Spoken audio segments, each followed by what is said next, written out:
Which brings us to number 6, which is what's the foundation of any constructive evolution that's non-personal? Well, we can say, well, the life force always was. Of course, we got that problem with whether or not it's a stasis that's finite. And we can say that the laws always were.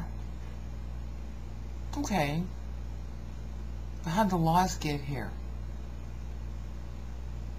I mean, no matter what I come up with, I got to come up with something that was always there. And if it's non-personal and timeless, then how does it move?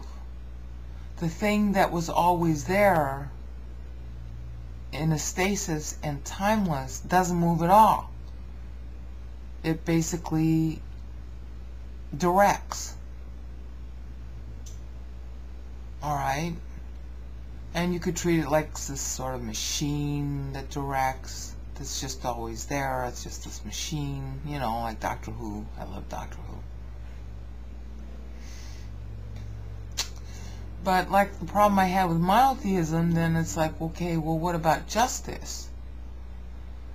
Because in this scenario, we're positing a non-personal life force.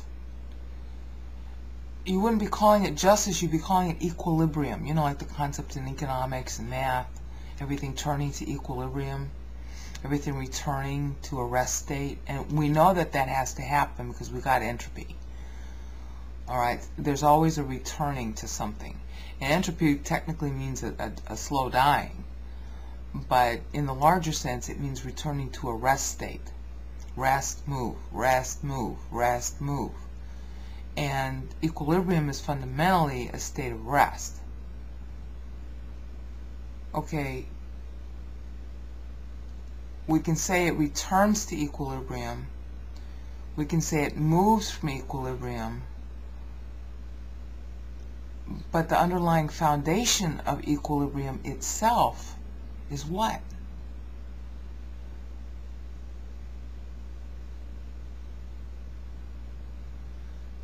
Now, that leaves us with a break in communication, which was number 7.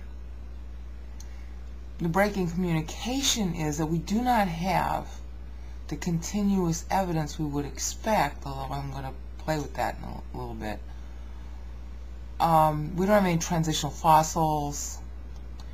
We don't have any genetic proof that a given organism can undergo the number of mutations necessary to, as it were, I'm going to use the old 1950s term, transmute from its lower state to a higher state, for example, like a Drosophila becoming a butterfly even. There are too many mutations required. The Drosophila would die before it could go through those mutations and actually become a butterfly. I'm going to deal with that problem in the next construct of evolution. Okay, so we do have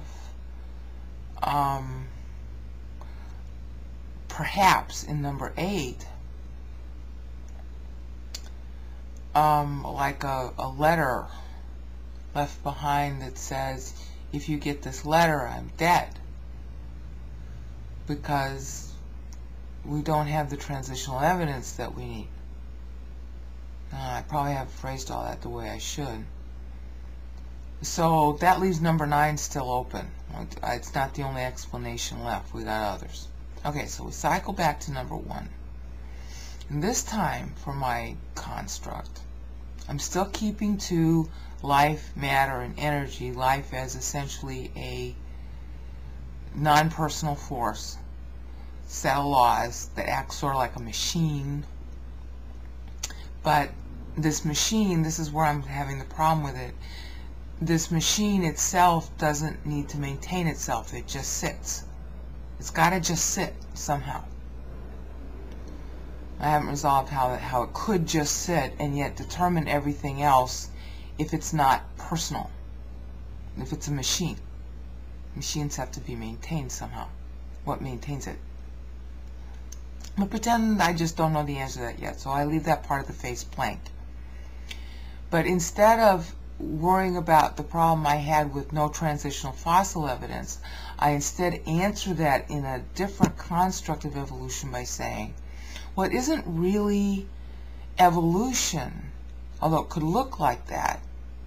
It's really an extended hybridization, because the life force is big enough, you know, the biggest set, all right, interacting and mating with energy, so that everything else is less than it. You know, in other words, the machine is big enough, there are enough laws, they're all comprehensive, and therefore everything that's coming out of it is really progeny, and what passes for evolution is really a hybridization. You know, and I'll give you a really silly example. Let's say that a male Drosophila mated with a female butterfly, and let's say that the gene set of the female butterfly was such that it could accept the sperm of the Drosophila, or whatever it is that they do. You know, I'm not current on how the Drosophila, you know, transmit. But whatever it was, the female butterfly could absorb that into her own genes and manufacture an egg that's really a hybrid of the Drosophila and the butterfly. So it's no longer a Drosophila really, and it's no longer a butterfly. It's an extended hybridization because the butterfly is higher. And that what would make that hybridization work when normally wouldn't would be this higher life force, okay, that's a sort of latent, you know, acting on the DNA, a latent outside force acting on the DNA. Then you would have a more comprehensive definition of either a slow change, which is really an extended hybridization, but we don't know that, or a quick change, which would explain something like the Cambrian explosion. At that point, what we'd not really be looking at evolution, which sort of insists that everything is inside the organism coming out of it. We would instead have a higher and a lower interaction, which I think is necessary, that constitutes a sort of extended hybridization of some form. Okay, so then the fact that we don't have transitional fossil evidence wouldn't matter.